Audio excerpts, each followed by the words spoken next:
بسم اللہ الرحمن الرحیم۔ اللہ کے نام سے جو بڑا مہربان نہایت رحم والا ہے۔ الف لام میم۔ اس میں کچھ شک نہیں کہ اس کتاب کا نازل کیا جانا تمام جہان کے پروردگار کی طرف سے ہے۔ کیا یہ لوگ یہ کہتے ہیں کہ پیغمبر نے اس کو از خود بنا لیا ہے؟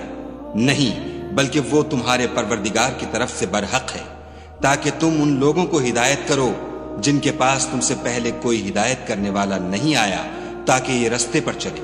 خدا ہی تو ہے جس نے آسمانوں اور زمین کو اور جو چیزیں ان دونوں میں ہیں سب کو 6 دن میں پیدا کیا، پھر عرش پر قائم ہوا۔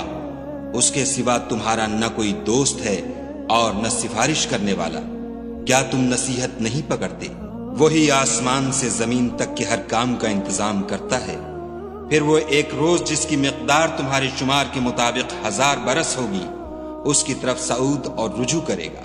یہی تو پوشیدہ اور ظاہر کا جاننے والا اور غالب اور رحم والا خدا ہے، جس نے ہر چیز کو بہت اچھی طرح بنایا، یعنی اس کو پیدا کیا اور انسان کی پیدائش کو مٹی سے شروع کیا، پھر اس کی نسل خلاصے سے یعنی حقیر پانی سے پیدا کی، پھر اس کو درست کیا، پھر اس میں اپنی طرف سے روح پھونکی اور تمہارے کان اور آنکھیں اور دل بنائے، مگر تم بہت کم شکر کرتے ہو۔ اور کہنے لگے کہ جب ہم زمین میں ملیا میٹ ہو جائیں گے تو کیا از سر نو پیدا ہوں گے؟ حقیقت یہ ہے کہ یہ لوگ اپنے پروردگار کے سامنے جانے ہی کے قائل نہیں۔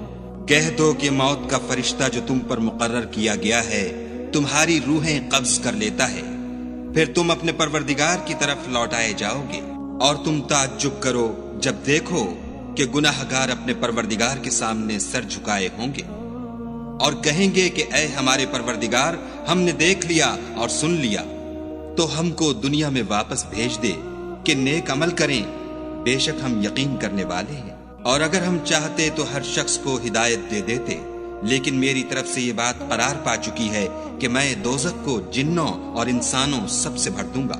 سو اب آگ کے مزے چکھو، اس لیے کہ تم نے اس دن کے آنے کو بھلا رکھا تھا۔ آج ہم بھی تمہیں بھلا دیں گے، اور جو کام تم کرتے تھے ان کی سزا میں ہمیشہ کے عذاب کے مزے چکھتے رہو۔ ہماری آیتوں پر تو وہی لوگ ایمان لاتے ہیں کہ جب ان کو ان سے نصیحت کی جاتی ہے تو سجدے میں گر پڑتے اور اپنے پروردگار کی تعریف کے ساتھ تسبیح کرتے ہیں اور غرور نہیں کرتے۔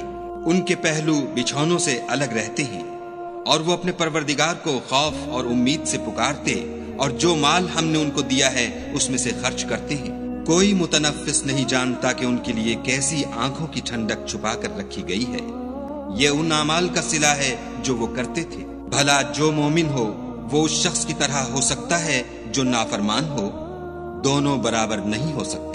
جو لوگ ایمان لائے اور نیک عمل کرتے رہے ان کے رہنے کے لیے باغ ہیں، یہ مہمانی ان کاموں کی جزا ہے جو وہ کرتے تھے، اور جنہوں نے نافرمانی کی ان کے رہنے کے لیے دوزخ ہے، جب چاہیں گے کہ اس میں سے نکل جائیں تو اس میں لوٹا دیے جائیں گے، اور ان سے کہا جائے گا کہ جس دوزخ کے عذاب کو تم جھوٹ سمجھتے تھے اس کے مزے چکھو، اور ہم ان کو قیامت کے بڑے عذاب کے سوا عذاب دنیا کا بھی مزہ چکھائیں گے، شاید ہماری طرف لوٹ آئیں۔ اور اس شخص سے بڑھ کر ظالم کون جس کو اس کے پروردگار کی آیتوں سے نصیحت کی جائے تو وہ ان سے منہ پھیر لے۔ ہم گناہگاروں سے ضرور بدلہ لینے والے ہیں۔ اور ہم نے موسیٰ کو کتاب دی تو تم ان کے ملنے سے شک میں نہ ہونا، اور ہم نے اس کتاب کو یا موسیٰ کو بنی اسرائیل کے لیے ذریعہ ہدایت بنایا، اور ان میں سے ہم نے پیشوا بنائے تھے جو ہمارے حکم سے ہدایت کیا کرتے تھے، جب وہ صبر کرتے تھے اور وہ ہماری آیتوں پر یقین رکھتے تھے۔ بلا شبہ تمہارا پروردگار ان میں جن باتوں میں وہ اختلاف کرتے تھے قیامت کے روز فیصلہ کر دے گا۔ کیا ان کو اس امر سے ہدایت نہ ہوئی کہ ہم نے ان سے پہلے بہت سی امتوں کو جن کے مقامات سکونت میں یہ چلتے پھرتے ہیں ہلاک کر دیا؟ بے شک اس میں نشانیاں ہیں، تو یہ سنتے کیوں نہیں؟ کیا انہوں نے نہیں دیکھا کہ ہم بنجر زمین کی طرف پانی رواں کرتے ہیں، پھر اس سے کھیتی پیدا کرتے ہیں جس میں سے ان کے چوپائے بھی کھاتے ہیں اور وہ بھی کھاتے ہیں، تو یہ دیکھتے کیوں نہیں؟ اور کہتے ہیں اگر تم سچے ہو تو یہ فیصلہ کب ہوگا؟ کہہ دو کہ فیصلے کے دن کافروں کو ان کا ایمان لانا کچھ بھی فائدہ نہ دے گا اور نہ ان کو مہلت دی جائے گی، تو ان سے منہ پھیر لو اور انتظار کرو، یہ بھی انتظار کر رہے ہیں۔